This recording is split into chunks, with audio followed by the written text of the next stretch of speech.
CBI తాత్కాలిక director Nageswararao నియామకాన్ని సవాల్ చేస్తూ దాఖలైన పిటిషన్పై విచారణ నుంచి జస్టిస్ ఏకే సిక్రీ తప్పుకున్నారు. సిబిఐ డైరెక్టర్ పదవి నుంచి అలోక్ వర్మను తొలగించిన కమిటీలో తాను సభ్యుడిగా ఉన్నందువల్లే తప్పుకుంటున్నట్లు ఆయన తెలిపారు. వీడియోకాన్ లూప్ ఓవర్ కేసులో సిబిఐ ఎఫ్ఐఆర్ నమోదు చేసింది. ఈ కేసుకు సంబంధించి సిబిఐ 4 చోట్ల దాడులు నిర్వహించింది. 40,000 కోట్ల రుణాలకు సంబంధించి వీడియోకాన్ గ్రూప్ చైర్మన్ వేణుగోపాల్ ధూర్, దీపక్ కొచ్చర్లపైన సిబిఐ ప్రాథమిక విచారణ జరుపుతోంది.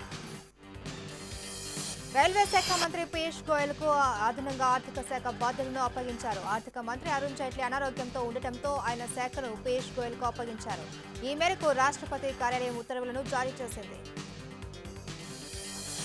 ఉత్తరప్రదేశ్లోని ప్రయాగ్రాజ్లో జరుగుతున్న కుంభమేళాను విదేశీ పర్యాటకులు సందర్శించుకున్నారు. అత్యంత భక్తి శ్రద్ధలతో పూజా కార్యక్రమాల్లో పాల్గొన్నారు. కుంభమేళా మానవత్వ ఐక్యతను చిహ్నమని విదేశీ భక్తులు పేర్కొన్నారు.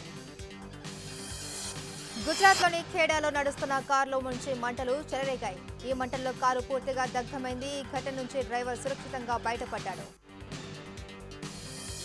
అమెరికాలోని ఓ బ్యాంకులో కాల్పుల కలకలం చెలరేగింది. ఫ్లోరిడాలోని సన్ ట్రస్ట్ బ్యాంకులోకి వెళ్లిన ఓ వ్యక్తి విచక్షణారహితంగా కాల్పులు జరిపాడు. దీంతో 5 పౌరులు అక్కడికక్కడే మృతి చెందారు. లోక్సభ ఎన్నికలను బ్యాలెట్ పత్రాలతో నిర్వహించాలని టీపీసీసీ అధ్యక్షుడు ఉత్తమ్ కుమార్ రెడ్డి డిమాండ్ చేశారు.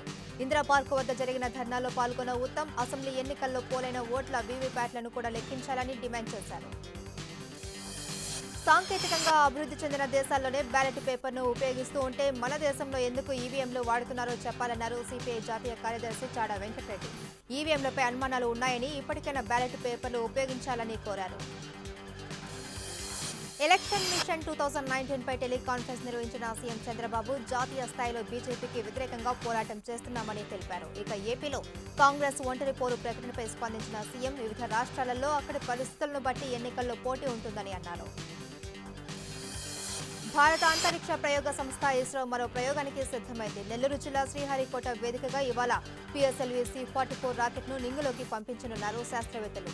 కలాంశాట్, మైక్రోశాట్ 6 అనే 2 తేలికపాటి స్వదేశీ ఉపగ్రహాలను కక్షలోకి ప్రవేశపెట్టనున్నారు.